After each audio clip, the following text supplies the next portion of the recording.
Bu küresel egemenlik savaşı, altını çizin, Avrasya'da yürütülecek. Onun için Amerika, Ukrayna, Türkiye, İran, Kafkas ülkelerini denetim altında tutmalı. Bugün ne oluyor?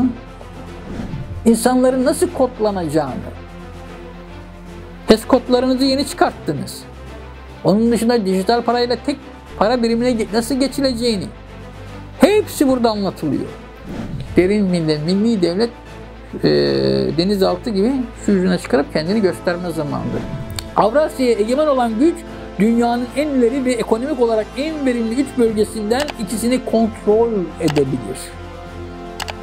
Brzezinski, geldik bam teline, Ukrayna ile Türkiye'yi Avrasya'nın en önemli iki ülkesi olarak niteler. Orta Doğu'da ulusallık ve ulusal kimlik yok edilmeli. Olmadı mı?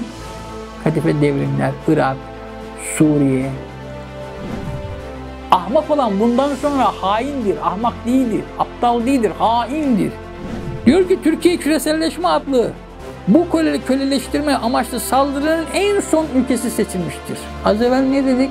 Türkiye buradaki bağlayıcı halkları diyor, birbirine diyor millet yapıcı unsurdur. Bu dağılırsa diyor tek dünya krallığındaki çil yavrusu gibi dağılır. Türkiye çadır direği gibi, farkında olsun olmasına bu milletleri ayakta tutuyor. Hem de jeopolitik olarak, jeostratejik olarak, jeopolitik olarak da. Dünyaya hakim olacağım. Zaten jeopolitik olarak da İstanbul'un önemine atfediyorlar. Daha nasıl okuyacağız bunları? Analistik zekayla okumak lazım yıllardan dediği gibi. Veri alınır ama önemli olan bunu analiz etmek.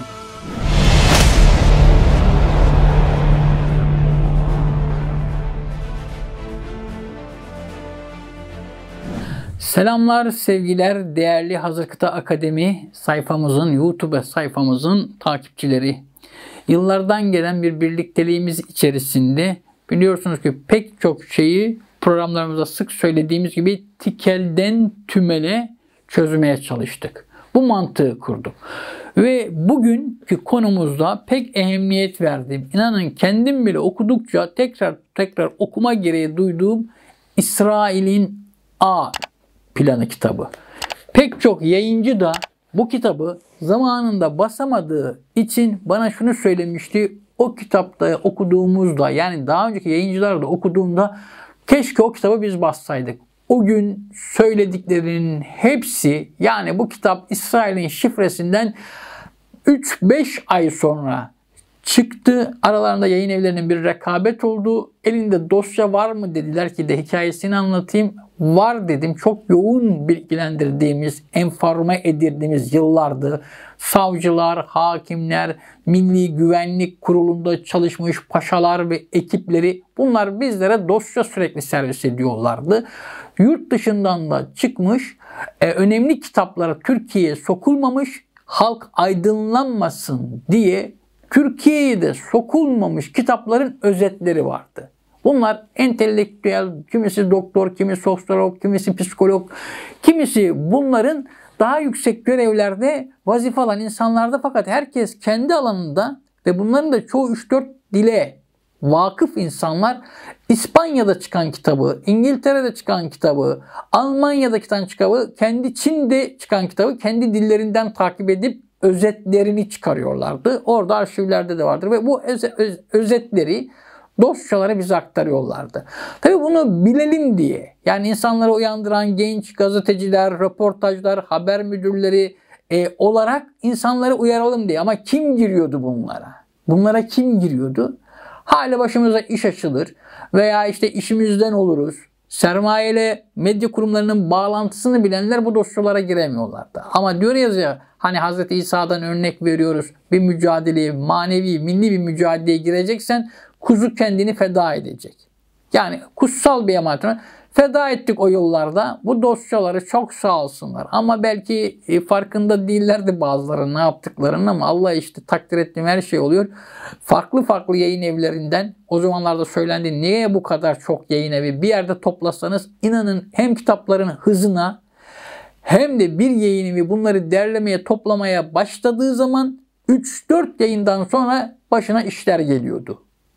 Nelerle uğraştık? Yani telifinizle uğraştınız, reklamıyla uğraştınız, kapağıyla uğraştınız, nedir o, az basılmışla uğraştınız, yayın evinin dürüstlüğüyle uğraştınız. Bunları size ulaştıralım, aydınlanırsınız diye o kadar büyük bir çilelerle geldi ki bu dosyalar. Tabii sonradan bu son 10 yıldır bunlar artmaya başladı. Ve zamanla o zamanlar bu dosyaları hem televizyon programlarında açıkladığımızda bu 10 sene içerisinde, bu son 10 yıl içinde bunlar maalesef anlaşılabildi. Ama o zamanlar Hazır Kıta Akademi, yani yaptığımız programla o zaman oluşmuş bir ekip, belki bugün 40'lı yaşların üstündedir, bazıları 30'lu yaşlardadır. Yani bizi genç takip edenler de vardı 20'li yaşlarda. Bunların çoğu akademisyen oldular. Ama şunu var, o zamandan yetişenler hepsi donanımlı oldular ve her zaman söylediğim bir söz var ya, bir kaldırım taşı kalksa ucunun nereye gittiğini görebilirim diyen ekip onlardan. İnşallah siz de onlardan olacaksınız. Şimdi İsrail'in A planını bugün niye aldım? Bugün de tarih düşelim bir yandan. Hem oruçluyuz ama 05.04.2022 olmasına rağmen bir anda önüme çıktığında hatırlatmak lazım. Bu Ukrayna Savaşı'nın da, yani bunun içinde olduğu notlara tekrar üçüncü bir gözle baktığımızda bağlantılar buradan çıkıyor. Önce konuya şuradan bir girelim. Büyük İsrail Krallığı'nı organize eden örgütler. Şimdi bir pasaj okuyacağım ve yorumlayacağım. İspanyol Gizli Servisinden González Mata, Dünyanın Gerçek Hakimleri adlı kitabında Avrupa Hareketi CIA yardımıyla oluşturulmuştur. Elimizdeki kaynaklara göre bu hareket ABD'den 38 milyon dolarlık yardım almıştır. ABD 50'li yılların başında varlığının Avrupa'da rahatsızlık yarattığını fark edip daha güzel bir yola Avrupa'ya hükmetmeye karar verir. Yani o Anglo-Sakson kafa, İngiltere'den, Almanya'dan başlayan, İngiltere'ye geçen, bir süre sonra sermaye alıp Amerika'yı kuran kafa bu sefer Avrupa'ya da hakim oluyor. Burada aile bağlarını, Hollanda Kraliyeti'nin de aile bağlarını diğer eserlerden de zaten biliyorsunuz. Boşaltmıyorlar. Ya kırması ya asili, mutlaka yönetimlerde aile bağları kuruyorlar. Ama bunların en önemli güçleri Dünya Ticaret Örgütü gibi legal görünürdeki örgütleri kurmak. Hatta daha önce size sohbetlerde söylemiştim ki muharref Tevrat'a sokuşturulmuş, onların gizli doktrinine sokulmuş, Birleşik Milletleri yanınıza alacaksınız. Doktrini de Amerika Birleşik Devletleri'nin temelidir. İleride göreceksiniz bunu. İsrail'in ilk kadın başkanı, yani ilk başkanı ve kadın başkanı da aynısını söylüyor. Ben biliyorum ki diyor, bu Tevrat'taki Birleşik Milletler'in zamanı gelindiğinde oluşturulmuş halidir Birleşik Devletler. Çünkü o zaman ne diyor? Birleşik Devletleri, birikmiş milletleri, hatta öyle söylüyor. Birikmiş milletleri yanına alacaksın. Yani şeytani bir doktrin, onların Yehova dedikleri kurgusal bir şeytani imparatorluğun, tek dünya düzeninin, tek para biriminin, tek dünya hükümetinin, rejiminin ve dininin, daha iddialı söylüyorum, hepsini o kitapta notlar, belgeler, alıntılar şeklinde koymuşuz. Ben bile yani yıllar geçtikçe kitabı bir kez daha okuduğumda hayret ediyorum. Tabii ki insan nisyana maluldür. Yani unutmaya maluldür. Ne kadar bilgi gelirse bile o bilgi bir süre sonra nisyan dediğimiz insanın nisyan yönüyle uzak olabiliyor. Unutabiliyoruz. Bakın devam ediyorum. Kanada'da yayınlanan 30 Mayıs 1999 tarihli Toronto Star gazetesinde şöyle yazıyor. Bilderberg çok güçlüdür. Aldığı her kararı istediği ulusa dayatma gücüne sahiptir. Dolayısıyla bir ülkeyi yükseltilmesi veya çöküntüye sevk etmesi de an meselesidir. Bugün de dikkat ediyor musunuz? Her şeye rağmen KDV düşüyor, ÖTV düşüyor ama bir sürü pahalılıkla baş edemiyoruz. Yani bir ülkeye ekonomik, siyasi savaş açıldığı zaman, çökertme kararı alındığı zaman bu kadar, yani devlet için, devlete rağmen kitabımızda aktardığımız gibi devletin içindeki unsurları görebiliyorsunuz. Kendilerine gerçek devlet, güç biz diyen ve bunların en büyük gücü de ekonomik şirketleri satın almalarından dolayı, yerli de olsa yüzdeleriyle sonra tamamını aldıkları şirketlerden geliyor güçlerini. Bunun mantığı nedir? Cenab-ı Mevla'nın nefsi terbiye etmesinden geçer. Hani nefs eski kitaplarda aktarıldığı gibi Allah Teala tarafından imtihan edildiğinde her seferinde ben benim dedi. Bu kağılandı, ateşe atıldı, ben benim dedi. Ama aç kaldığında Cenab-ı Mevla'ya itaat etti. Buradan şu stratejiyi çıkarıyorlar. İlahi stratejide şunu çıkarıyorlar. Diyorlar ki demek ki onlara göre işte Tanrı inancı ne kadarsa ki ilahi bilseler bile kendi kafalarındaki kurgulu şeytana inanırlar. Allah bile nefsi yani insanın içinde yarattığı donanımı açlıkla terbiye ediyor. Bakın tevafuk oldu. Hiç isabet etmedim. Bugün de oruçluyuz. Yani açın halinden anlar. Nefsini dizginler. Sabretmeyi algılar. Ondan sonra yarın öleceğini düşünür. Aciziyetini düşünür.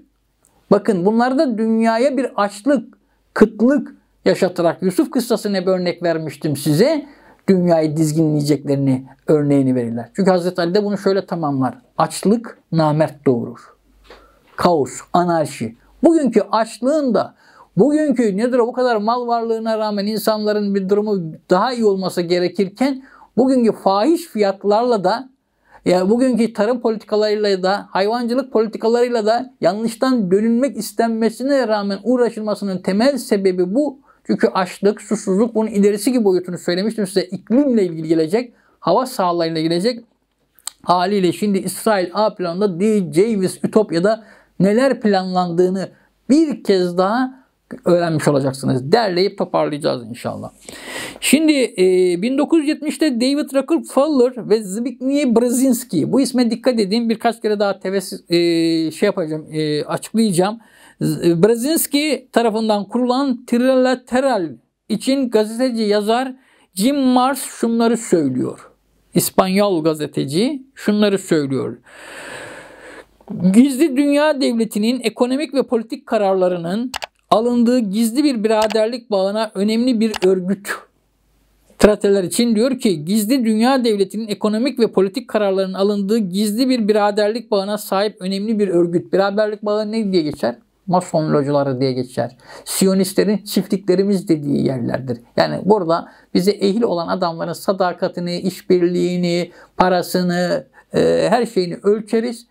En iyi hizmet alacakları da yükseltiriz. Onlara gerekirse yeni localar, hücreler kurarız ve bu şekilde küresel ağı yani o Hiram Usta'nın duvar örücü ustanın duvar örer gibi örürüz. Tabii bunun en önemli ayağında medya olduğunu bir kez daha hatırlatmış olayım bu arada. Evet. ABD başkanlarının ve Avrupa, Amerika ve Japonya'daki yönetici kadroların çoğu trilateral üyesidir. Yani ne dedim o mason localarında, o biraderlik kuramlarında burslarla öğrencilikken yetiştirilen bu insanlar Osmanlı zamanında biliyorsunuz o interlatta olan emperyalist bir şekilde değil, yönetici devlet başkanı yapacağı insanları eğitir, medreselerde donanımlı hale getirir ve ondan sonra teşkilatlanmasını ona göre yapardı. Bunun şeytani kısmını da aynısını bunlar yapıyorlar. Yetiştiriyorlar öğrenciyken, burslar veriyorlar. Obama'yı, Carter'ı falan diğerlerinin yaptıkları gibi aile bağları, işte Yale'de yetiştirdikleri gibi o School of Bonus dedikleri kuru kafa kemikleri örgütleri ve diğerlerinde sonra dünyaya ilerleci yapıyorlar. Ve eski resimleri çıkıyor. Merkel'in eski resimleri, kız arkadaşlarla hangi kamplarda yetiştirdikleri gibi hepsinin resimleri çıkıyor. Genç yaşta onların kiminin istihbarat şefi olacağı, kiminin bankanı, ekonomiyi yöneteceği, kimi başkanlığı yöneteceği şeklindeki ağlar nasıl örüldüğü ortaya çıkıyor. Avrupa'ya da ne zaman el attıklarını az evvel okuduk size. Şimdi Dünya Ticaret Örgütü'nün vazgeçilmez kural koyucu ve uygulayıcı bir örgüt olduğunu anlatmasını ve karşı görüşteki eylemlere rağmen Amerikan hükümetinin bu hedeflerden asla vazgeçmeyeni ilan etmesini istedi. Kim istedi? Millennium Round toplantılarında Clinton'a bir günü geldi. Dediler ki kural koyucuyu anlat.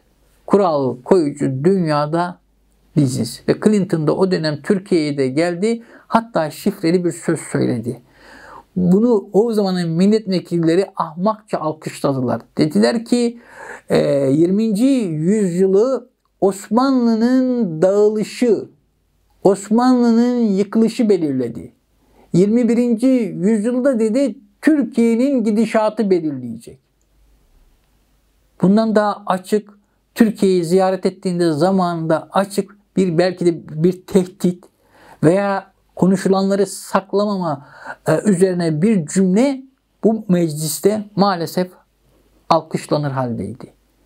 Ne diyor? 20. yüzyılda Osmanlı'nın yıkılışı, çünkü 22 tane ülkeye 1,5 milyona yakın metrekare bir alana hakim olan bu kadar büyük bir devlet ve onların istedikleri Orta Doğu havzası, zengin havzalar, Afrika havzası, kısmen Balkanlar ve diyor 21. yüzyılda Türkiye'nin gidişatı belirleyecek. Ve olaylar o şekilde gitmiyor mu? Bakın burada okuyacaksınız. Çok enteresan bir yere geleceksiniz. Burada Samuel Huntington'un bir ara çok gündeme gelmişti. Televizyonlarda çok tartışmıştı. Çok iyi biliyorum. Pek çok kişi de orada parlatıldı. Muhafazakar basına yerleştirildiler. Bunların bazıları kontrol altına alınması için muhafazakar basınında. Huntington diyor ki Türkiye'de asıl yüzü gerektiği kadar bilinmediğinden kitaplarından birisi olan Medeniyetler çalışması herkesin dilindedir. Huntington hakkında İsviçre'de bir derginin Ocak 2000 sayısında Nadia West isimli gazeteci şöyle yazıyor. Huntington perde arkasına baktığımızda karşımıza ilk çıkan kim dersiniz? Huntington'un perde arkasına baktığımızda karşımıza ilk çıkan kimdir? Zbigniew Brzezinski. ABD'nin dünya egemenliği kurması için stratejisini hazırlamış olan bu kişi, bu küresel egemenlik savaşı Avrasya'da yürütülecek. Onun için Amerika, Ukrayna, Türkiye, İran, Kafkas ülkelerini denetim altında tutmalı. Bakın bant ellerinden gelmeye başladım.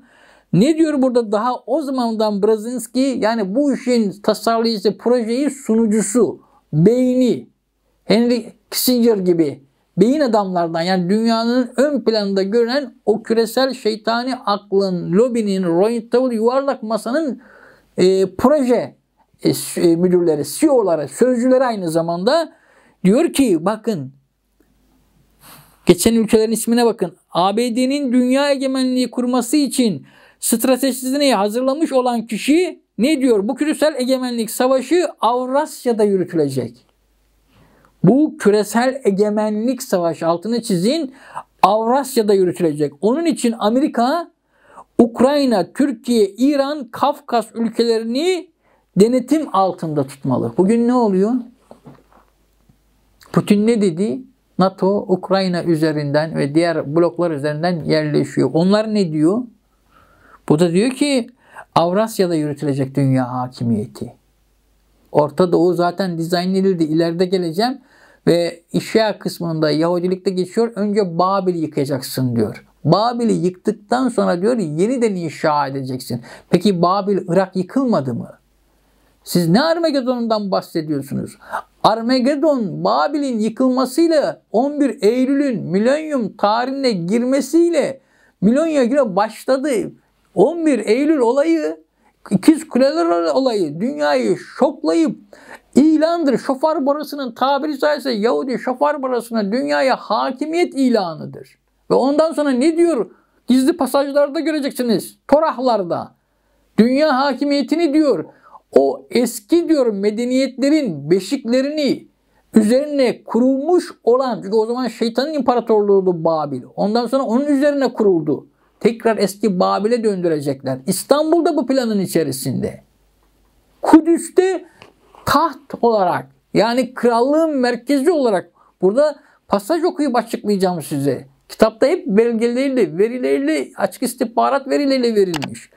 Geleyim buraya, hemen bir geri döneyim. Diyor ki Ukrayna, Türkiye, İran, Kafkas ülkeleri denetim altında tutmalı. Avrupa Birliği'nin, NATO'nun da doğuya doğru genişletilmesi işte bu stratejinin bir parçası. Ne oldu? Ukrayna. Orada ne isim geçiyor? Türkiye. Yani Kafkasya.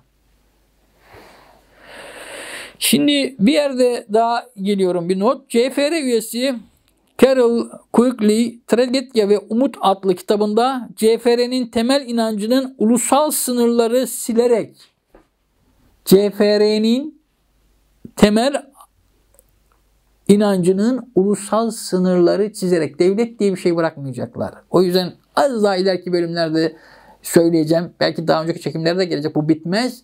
Bayraklar flama olacak demiştim yıllarca televizyonlarda. İşte bu İsrail'in akiranda bütün planı diyeceği biz Ütopya'yı tek tek deşifre etmiştik. Hacer-i Esved'in taşınacağını, tek din, tek devlet, tek hükümet, tek rejim gidiyor. İnsanların nasıl kodlanacağını, HES kodlarınızı yeni çıkarttınız. Onun dışında dijital parayla tek para birimine nasıl geçileceğini hepsi burada anlatılıyor. Safa safa. Devam ediyorum. Tragedya ve Umut. Tragedya ve Umut adlı kitabında CFR'nin temel inancının ulusal sınırlarının silinerek yerine bir dünya düzeni kurulması olduğunu yazıyor. Huntington ve Brzezinski de bu gaye peşindeler. Bu hedefe hizmet için yapılandırılmış tratatların gayesi ise kamuoyunu ve devletleri siyasal kararlarını o şekilde etkilemek. Ve ona göre hükümetlerle orada düzen kurmak. Türkiye'de dikkat edin, çok değişik bir değişimler 2023'te olabilir. Çok uyanık olmamız gerekiyor. Önemli siyasi ataklar olacaktır. Hani 6 taneyi düzmüşler ya İngiltere lobisiyle birlikte. Bunlara hazırlıklı olacağız. Hükümeti de ıslah edeceğiz. Tabii ki derin milli devlet denizaltı gibi su yüzüne çıkarıp kendini gösterme zamanıdır. Bunu değişik sohbetlerde yapacağım inşallah. Nihai amaç tek dünya ekonomisi. Şimdi veriyorum paragrafı. Nihai amaç kendileri söylüyorlar. Tek dünya ekonomisi, tek dünya hükümeti, tek dünya parası ve tek dünya dini. Hedefler arasında ABD'nin kendi siyasal hükümetinin de birkaç banka ve şirketinin güdümüne alınması da var. Kaç yılında çıkmış bu kitap? Yani bu yeni baskısını kastetmiyorum. 2006'lı yıllarda çıkarttık biz bunu İsrail'in şifresinden sonra. Bütün gelişmeler, parça olan gelişmeler, safha olan bir sel gibi nasıl söylediğimiz gibi çıkmaya başladı değil mi? Hedefler arasında bu var ve tek dünya ekonomisi, tek dünya hükümeti, tek dünya parası ve tek dünya dini. 2006'da. Daha önce de vardı ama bunların hepsini bir kitapta topladık ki iyice anlaşılsın diye. Şimdi Carter'ın danışmanlarından Richard Gardner'ın bir yazısı çıkıyor. Yazı çok önemli. Bakın bunlar çok önemli. Kafanız toplanıyor şu anda. Yani parça parça o mu? Bak kendi ağızlarından söylemişler. Kafanızı toplanıyor şu anda. Dünya düzenine uzanan zorlu yol. Carter'ın danışmanlarından bir yazı yazıyor. Yazının ismi Dünya Düzenine Uzanan Zorlu Yol. Bu yazıda neredeyse 30 yıl önce açıklanan temel strateji şimdi bizim için son derece uyandırıcı olmalı diye bir cümle kurmuşuz. Sözün kısası, dünya düzeni hükümeti aşağıdan yukarıya doğru inşa edilmek zorunda. Çünkü tuğlalar alttan yukarıya doğru dizilir. Burada çok önemli bir strateji veriyor. Önce zihinleri hazırlayacaksınız. Sonra gerekli vuruşları, darbeleri, sıvamaları, bağlamaları yapacaksınız. Bu çok uzar. Psikolojik harp tekniğidir ve en kalıcı nedir o? Dünya düzeninde temelden tepeye yükselendir. Temelden tepele yükselen hareketler kalıcı olur. Tepeden geldiğiniz hareketlerin bir rüzgarı olur. Zamanında komünizmin gelmeye çalıştığı gibi 50-60 yıl bile süremedi. Ama en kalıcı hareket bunlar tek dünya düzeni, tek dünya hükümeti kurdukları için mantık bu şekilde işler. Temelden başlar diyor. Dünya düzenine uzanan zorlu yol, hatırlatıyorum. Bu yazıda neredeyse 30 yıl önce açıklanan temel strateji şimdi bizim için son derece uyandırıcı olmalı. Sözün kısası dünya düzeni hükümeti aşağıdan yukarıya doğru inşa edilmek zorundadır. Milli egemenlik olgusu etrafında dolaşmak ve onu küçük küçük aşındırmak eski usul cepheden saldırma taktiğinden çok daha başarılı olacaktır. Eski stil düşmanı uyandırmadan kurbağayı ısıtısa vereceksin. Dini akımların, dini örgütlerin, tarikatların, milli unsurların içine yerleşeceksiniz.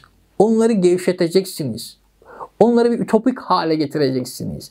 Onları gevşek adamlarla anlatır hale getireceksiniz. İçini boş adamlarla, o sancağı, o bayrağı taşıyamayacak adamlarla Ve o zaman insanlar bunu terk eder. Çünkü bir dava o davayı yaşatan adamla kalır. Bu taktikleri söylüyor. Bunun psikolojik harp analizini çok daha uzun yapabiliriz ama o zaman da anlatacaklarımız da yeni pencereler açıyor, konuyu açıyor. Arife tarif misali olsun bu.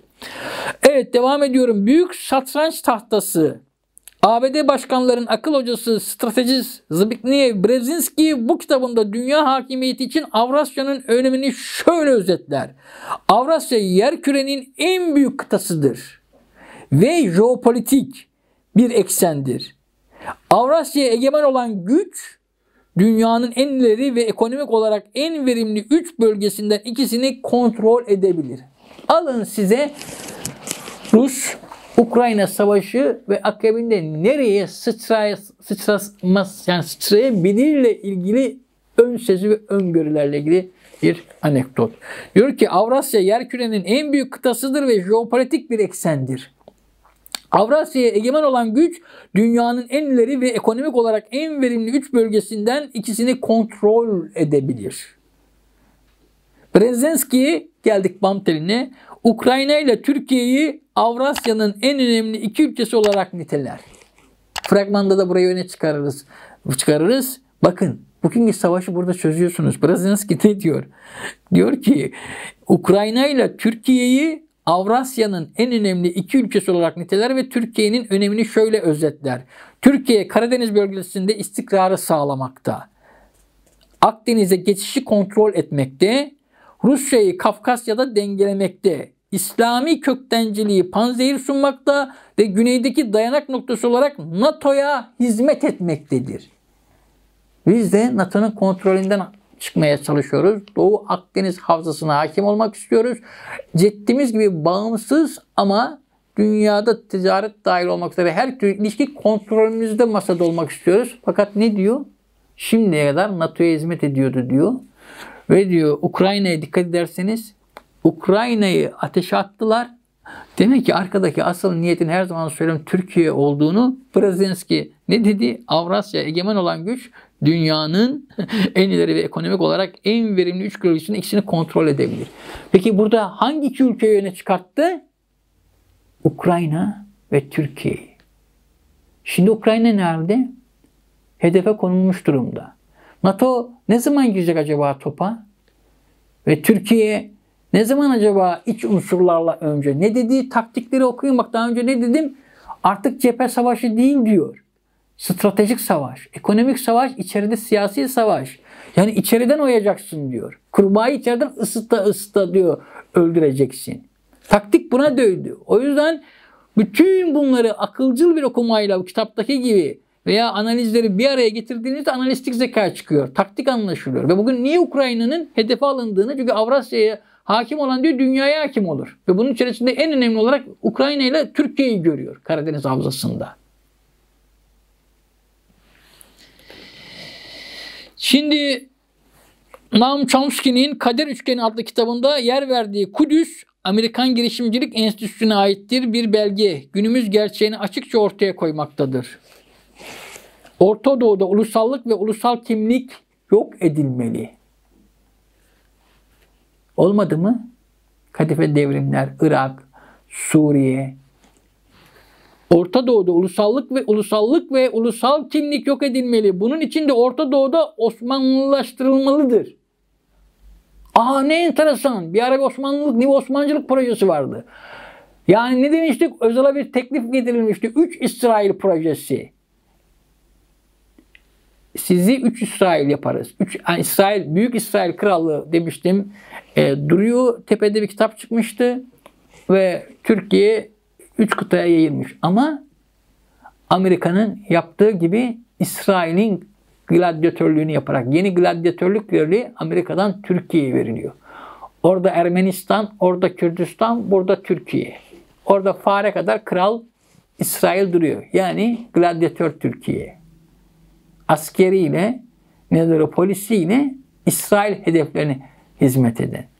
Ve bu bir maharetmiş gibi anlatıldığında bu planı bozmak için bir açıklama yaptım. Peki orada fare kadar İsrail'e mi Türkiye o kadar genişledi de dokunmadı? Kudüs kralı bize Nedir o? Gladyatörlük görevi varmış. Onun için öleceğiz, onun için savaşacağız, onun için kaynakları elimizde tutacağız. Öyle mi? Bunu dedikten sonra kitabın kapağını da değiştirdik, planı da deşifre ettik. Evet. Böylece bölgede Batı çıkarlarına karşı çıkacak ulusal güç ve direnç kalmayacak. Ne oldu? Seni kendi silahınla vuruyor. Osmanlıcılık oynarken. Ya biz sizi genişletiyoruz, biz sizin arkanızdayız, biz sizin bilmem neyiz diye kendi savaşını kendi bize verdirecek. Amerika'ya yıllardır sömürdüğü gibi, yıllardır Amerika'yı Irak'a, Suriye'ye soktuğu gibi, binlerce insanı zencisinden Vietnamlısına, Çinlisine kadar paralı asker gibi kırdırdığı gibi küresel şeytan ulus ötesi düşünür. Bizi kırdıracak ya. Evet. Direnç kalmayacak, sistemin çarkları rahatlıkla işleyecektir. Sistemin çarkları. Çark size neyi hatırlatıyor? Masonluk. Chakravarti, 24 dişli. Sistem tıkır tıkır 24 dişli, hiç aksamadan işleyecek. O yüzden logoları Chakravarti'dir. Ve milenyum çağı başlamış bile diye bir başlık atmıştık o zamanlar. Novus Ordo Seclorum. Yeni dünya düzeni. Çok uzun yıllar önce milenyum ile adlandırılan ve belli bir inancın ve bunun inanırlarının dünyayı kendi hegemonyaları altında birleştirip kendi efendiliğini ilan edecekleri zaman sürecine gireli birkaç yıl oluyor. O zamanlar daha yeniydi bu kitap. 11 Eylül'de ikiz kulelerin vurulmasına tüm dünyaya duyuruldu. Az evvel söyledim ya, milenyum çağı başladı. Mesih, Kudüs kralı, Deccal Mesih bekleniyor. Milenyum o. Deccal'a Mesih diyorlar. Şimdi az evvel dediğim gibi bir daha hatırlatalım. Milenyum çağı başlamış bile. Az evvel sohbette de geçirmiştim. Dedim ki 11 Eylül dünyayı bir şoklamaktı. Yani şimdiye kadar olmuş sıra dışı bir şey. Uçaklar dalıyor, televizyonlar anında yayına girdi. Ben o zaman kapalı çarşıdaydım böyle. Borsanın oralarda bir yerlerdeydim, hatırlıyorum. Herkes konuşuluyordu. Kimileri sevinçten ayağa çıkıyordu. Yani böyle hani Amerika'ya birileri şey çıktı. Acaba siyah sancaklılar mı çıktı? Yani biraz da söyle, acaba Mehdi ordusu mu Amerika'yı vuruyor çıktı? Aylarca infial oldu. Hatta işte böyle siyah sancakları var. Acaba bunlar Mehdi ordusu mu? İşte Amerika diyoruz ya ki Levh-i Mahfuz'u bile okuyup kaderin ne şekilde sirayet edeceğini okuyup tedbir almaya çalışıyor ya şeytan. Hani eğer bu kara sancaklılar böyle bir idealle çıkacaksa Peygamber Efendimizin ordusuyla bunu bile dezonforme edelim. Böyle bir beklenti varsa. Sizin siyah sancakların sonu ne oldu? İşte o Talibanların o şey vardı, Afganistan'daki o adam vardı, öldü dedikleri falan. İnsanlara bir travma yaşattılar. Sonra şunu da mesajı verdiler. Ya sizin beklediğiniz ilahi yardımı bile biz kontrol ederiz. Ne hayal kuruyorsunuz? Türkiye'deki FETÖ mevzusu gibi olmadı mı? Hayırlı çocuklar, iyi çocuklar deyip de ondan sonra aşağılık bir hain kardinal daha önce uyarıldığı gibi çıkmadı mı? Ama işte Cenab-ı Allah satın alamayan, Allah'ın ordusunda bir az imanını ateşten kor gibi tutacak birilerinden bahsediyor. Merak etme, bu şeytanlara da çok güzel travmalar yaşatılacak Allah'ın izniyle. Her şeyden önemlisi bu işin ahirete hesaba kalmış yeri var. Ölmeyeni hiç kimse görmedik gözümüzün önünde. Dünyanın ne firavunlarını gördük, ne Hamanlarını gördü, ne Karunlarını gördü, ne sihirbazlarını gördü. Bugün medyadaki sihirbazlar gibi, akıl okumaları yapanlar gibi. Firavunlar, Hamanlar, Karunlar, nedir o? Sihirbazlar. Aynı şey.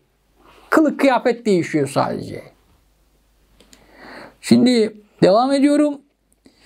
Şimdi bir dönem benim de görüştüğüm sevgili Doktor Ümit Emre Bey, selamlar sevgiler olsun. O dönemde çok güzel raporlar getiriyordu bana. Çok sağ olsun. Kitaba da koydum orada. Çok önemli açık istihbarat verileri raporlar getiriyordu. Detaya çok girmeyeceğim. O dönem o da bir mücadele içerisindeydi ve şöyle bir yazı hazırlamıştı. Başlıklar vardı. Türkiye küreselleşme adlı bu köleleştirme amaçlı saldırının en son ülkesi seçilmiştir. Bakın bunları hatırlamamız lazım. 15 sene evvel kitaplarda koyduğumuzda, görüştüğümüzde dosya bakın buralar doludur. Dosyalar geldiğinde insanları bilgilendiriyor diye Hakan. Bunları analiz edip sizler için, yani bu millet için okuyup günlerimizi verip yerinde işimizden olup aşımızdan olup yuvamızın dağılma tehlikeleriyle bunları size aktarmaya çalıştı. Bugün kimse konuşmuyordu, analiz etmiyordu. Konuları sulandırmak için televizyonlara çıkanlar konuları başka yerlere çekelim de bunlar konuşulmasın diye uğraştılar. Petrol mevzusuyla ilgili, bor mevzusuyla ilgili, toryumla ilgili bakın buralar kitap. Ne kadar kitap yazdık, gündem olabildik mi?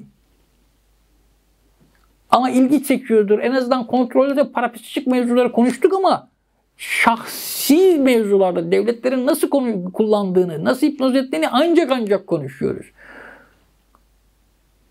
Bu da bir taktikti. Hakikat bam telinden konuşmasın diye eskiden siden konuşulur.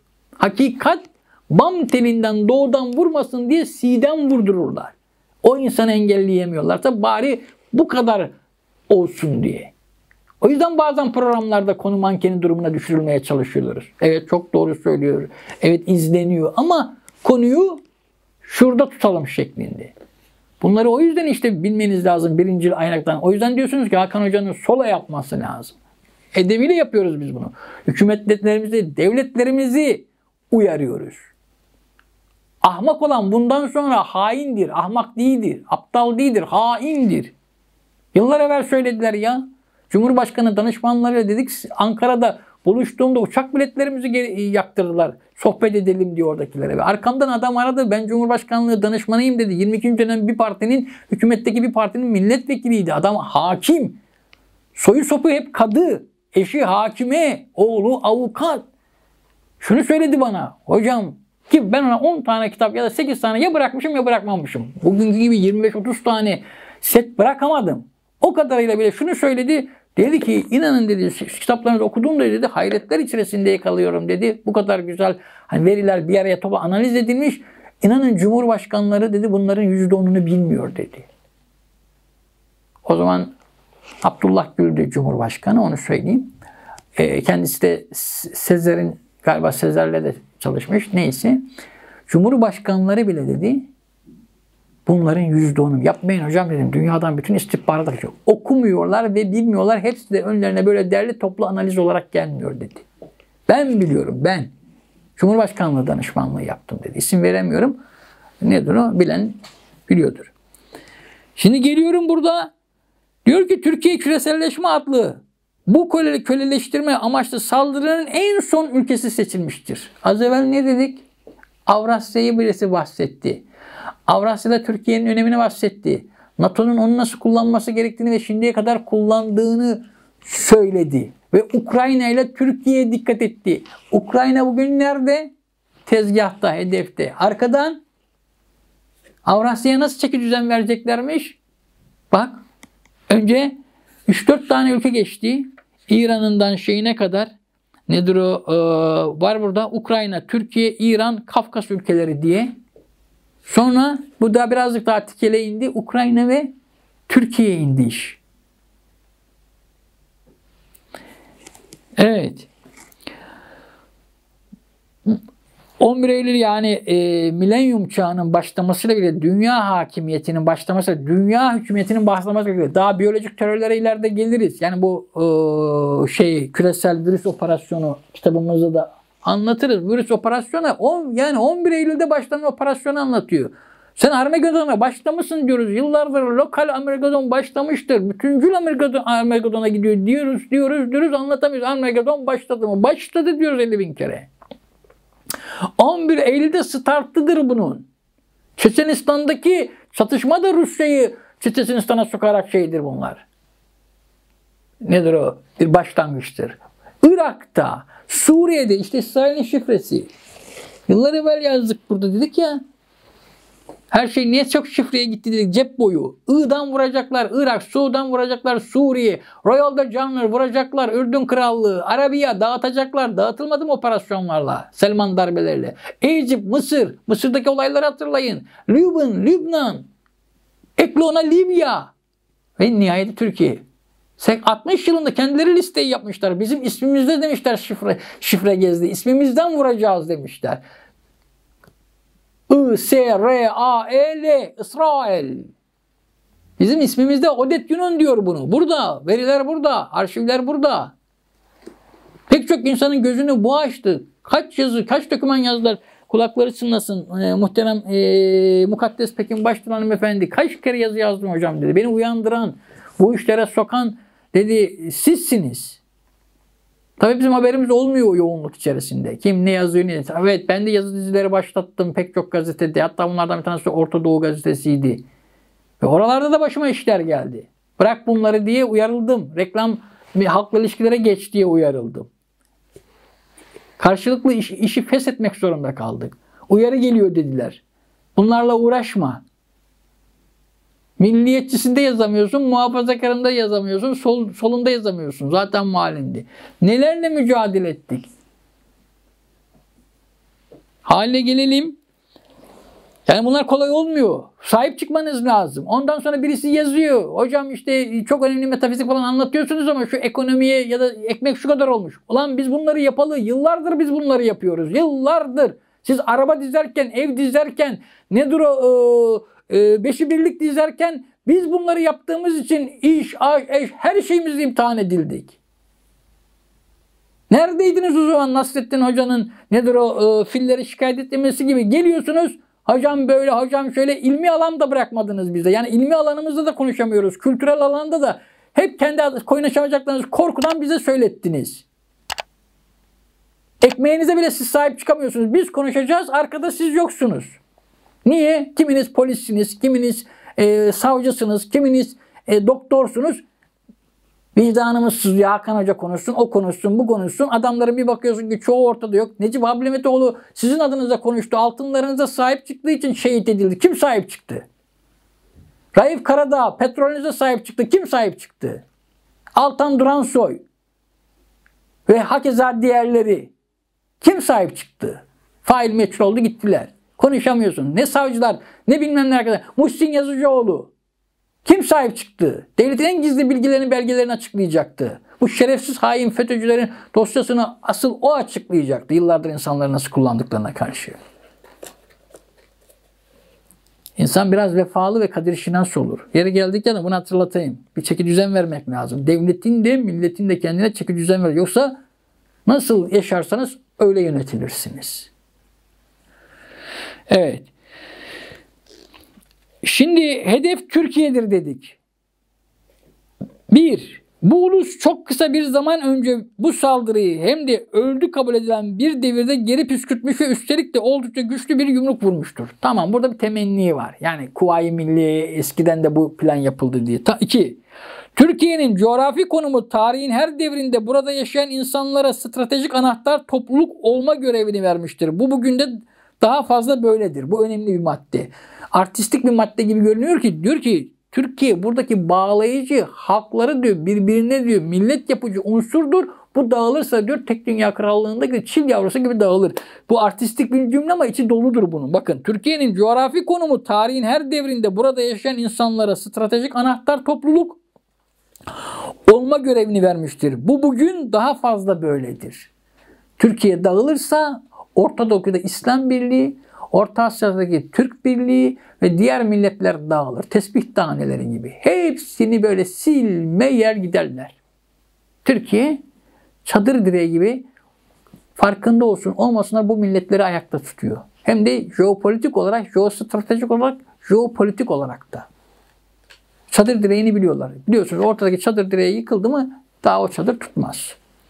3. İsrail devleti dünya hakimiyeti ideolojisi sahibi elitin istemeden kazayla oluşmuş bir çocuğudur. İsrail her ne kadar zamansız erken doğumuyla asıl amaç olan tek şeriatlı dünya devleti. İslam'ın şeriatıyla karıştırmayın.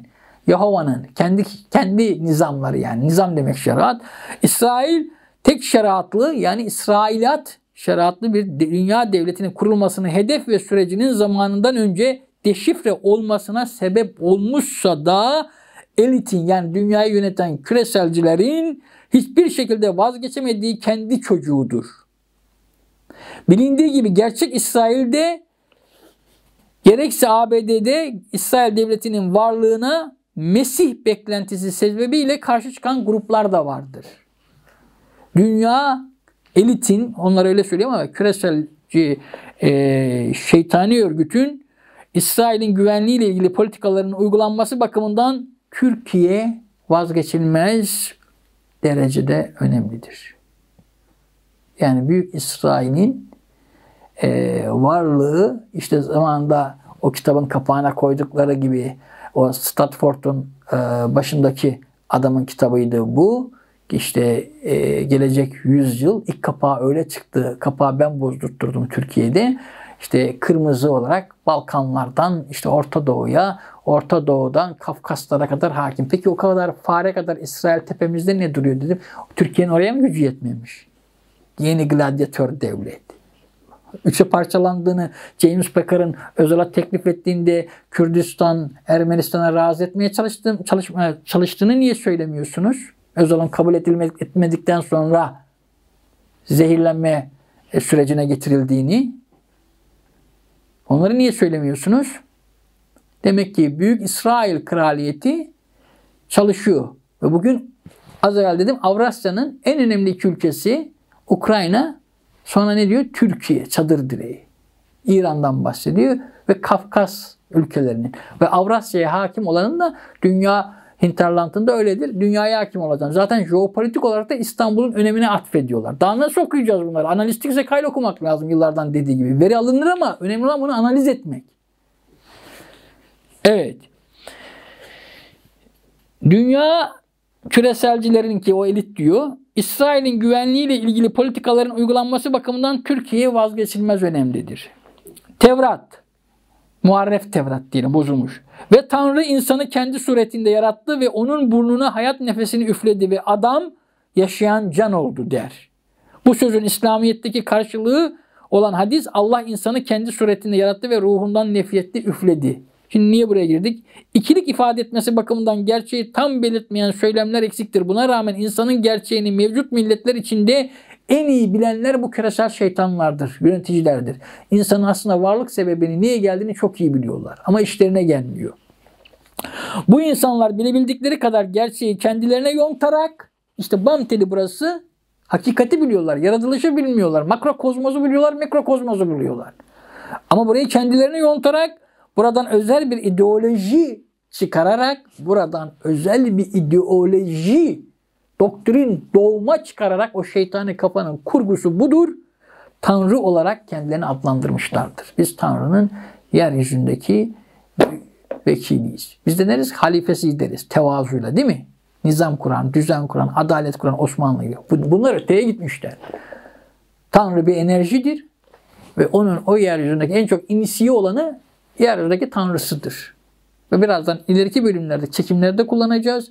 Bunlar adiller dedikleri düzende cenneti dünyada nerede kuracaklar?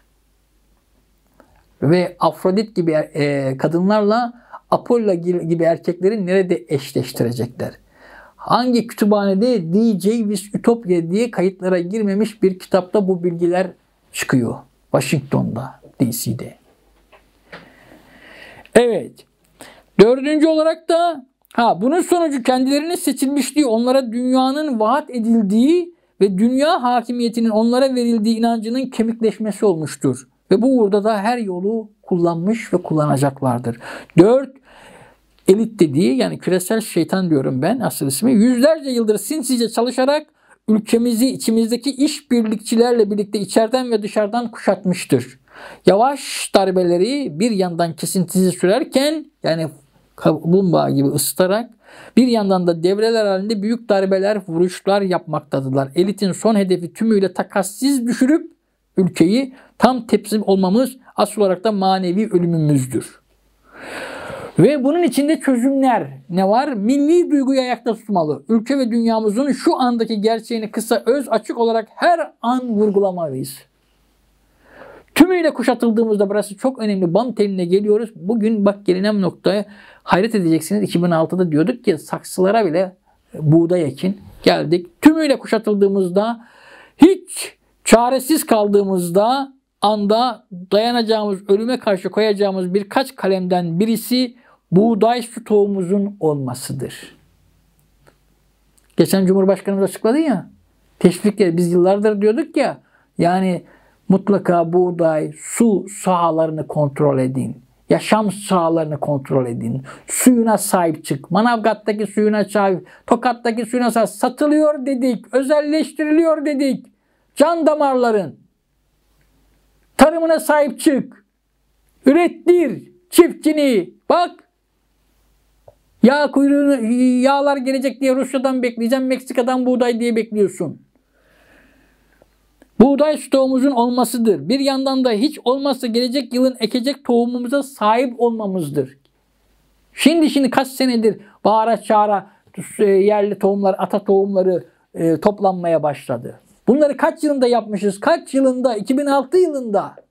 Her türlü veriyi, bilgiyi alıp analiz etmişiz.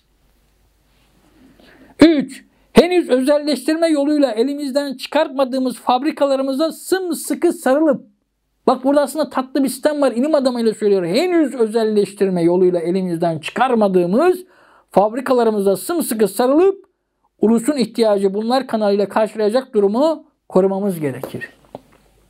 O kadar çok özelleştirme yaptık ki devletin stratejik kurumudur demeden bazılarını. 4. Her şeyden önemlisi ise bir an önce petrolümüzü çıkartmamızın zorunlu olmasıdır. Ben de o zamanlar çok petrol mücadelesi verdim ama artık petrolü aştı iş. Bu yenilebilir enerji kaynaklarıdır. Bu toryumdur. Bu boryumdur.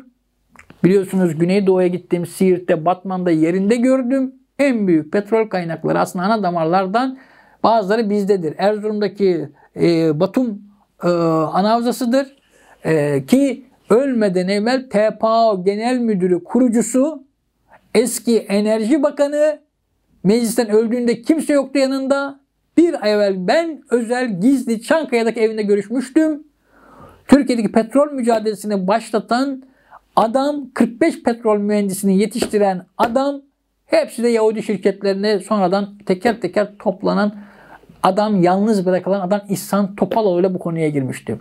Bu konuyu şöyle genişletiyorum. Türkiye'nin stratejik madenlerine sahip çıkmak. Çünkü dünya toryumla ilgili nükleer santraller, enerji kaynaklarına gidecek. O bizde var. Boryum var. Alaylar, petroller, yenilenebilir enerji kaynağı petrolü aşacak. Yani buradan petrolden yola çıkarsak biz yeraltı ve yerüstü insan kaynaklarımıza sahip çıkmamız lazım. Bu enerji Türkiye'de. Bir yandan da bunların çözümleri verildi. Şimdi şöyle topluyorum. Önümüzdeki çekimlerde dünya halklarına biçilen ideal sosyal düzen başlığıyla, yani goyimler, centileler, adiller kim, dünyayı kimler yönetecek, dünyayı yönetecek olanların karşısında itaat etmeyenlerin durumu ne olacak ki? Başladı aşılanmalar, çiplenmeler, zamanında işte sizi gerekirse öldürürüz, bir aşıya bakıyorsunuz, nedir, elimize bakıyorsunuz şeklinde, işte sonra ileride bir buğdayımıza bakacaksınız, Yusuf kıssasındaki gibi üretim yaptırmayız falan muhabbetlerine dönmeden evvel bunların hepsi bu D.J. Ütopya'da var. Dünya halklarına biçilen ideal sosyal düzen, dalga geçer gibi. İdeal düzen kurulmadan kimler yargılanacak? Tabii onların da kendilerine göre mahşeri var. Hani biz ilahi imanda mahşerde hesap verip cennete gideceğiz ya, onlar da öyle söylüyor. Öyle yok diyor bizim cennetimizde yaşamak. Önce diyoruz yani kabataş sabun mu olacaksın? Bir karar vereceğiz diyor. Yoksa bizden mi olacaksın? İdeal düzen kurulmadan kimler yargılanacak? Gog ve Magog Armageddon'la vurulacak. Gog ve Magog sizsiniz benim işte. Gog ve Magog diyorlar. Türklere ağırlıklı Gog ve Magog derler. Yani Yecüc ve Mecüc. Gog ve Magog onların gözünde biziz, Yecüc ve anarşi toplumları. Ve bir Yahudi ideallerine hizmet ediyor. BM, Birleşik Milletler ve örgütler ve aynı zamanda en önemlisi bugün yaşadığımız frekansal, metafizik olmak üzere elektromanyetik olarak herkes zihinde Yahudi mi yapılacak? Yani zihin altyapımızda, zihin kurgularımızda, inanmışlar tek dünya dinleriyle, inanç sistemiyle dogmatik herkes zihinde Yahudi mi yapılacak? Ve sadece Yahova'ya inananlar mı yaşamasına izin verilecek? Dünyanın jandarmaları kim olacak? Türkiye'yi jandarma yapacaklar diye, gladyatör yani. Jandarma hadi. Git vur gel kırıl. Her gün tabuta yükle git. Niye şimdi Güneydoğu'da aslanlar gibi mücadele ediyoruz? Dağ tepede nedir bir tane PKK kaldı. Ondan önce yetişmemiş. Astsubayın, asteğmeninden askerine kadar niye kırdırdılar oralarda yetişmemiş çocukları? Hiç mermi atmamış çocukları. Niye? Şimdi özel paralı askerleri ya da orduyu, Türk gücünü kendileri için kullanacaklar. Onlar için mi mücadeleyi vereceğiz? Ve bayraklar flama dahi olmayacak. Şirketler, dünyayı yöneten şirketlerin logolarıyla gezmiyoruz mu şimdi? Bayrak takana bilmem niye kro ya da işte çok özür dilerim köylü işte köylü milliyetçisi durumuna düşürmüyorlar mı? He? Herkese klasik çiftçi düzeni. Belli bir sıra kırım yapıldıktan sonra onun tarımını, onun ayak işini, onun sanayisini yapacaksın. Irgatlar yani. Zihinler formatlanacak. Sanal insanlık yazılım var ya, bir kısmını da zevk almak için, bir kısmını da zombi yapacaklar. Arada bir sürek avına çıkmak için. Var filmlerde ya arada bir insan görünümünü bırakacaklar. Onlar da zombi gibi. Arada bir hani o hayvanı salarsın da ondan sonra onları nedir o telef edersin ya ha. Bir kısmı da öyle kalacaklar. Hollywood'da boş yere filmini çekmiyorlar yani. Evet. Bugünlük inşallah bu kısmını anlattık. Dünya halklarının biçilen ideal sosyal düzen kısmıyla verdiğim başlıkları 1, 2 veya 3 video halinde tasarladık. Allah kısmet ederse değerli kardeşlerime inşallah her zaman söylediğimiz gibi düşünen insanlar çağına hoş geldiniz. Verileri dış kaynaklardan, eserlerden, yazarlardan, kendi ağızlarından notlar alarak ve sizler de birebir bazen okuyarak yani kaynağından okuyarak ve bunları analiz ederek inşallah sunmaya çalıştık. Analizlerimize Hazır Kıta Akademi olarak devam edeceğiz. Allah'ın izniyle hepinize selamlar. Müşterek en analiz dualarla Allah'a emanet ediyorum.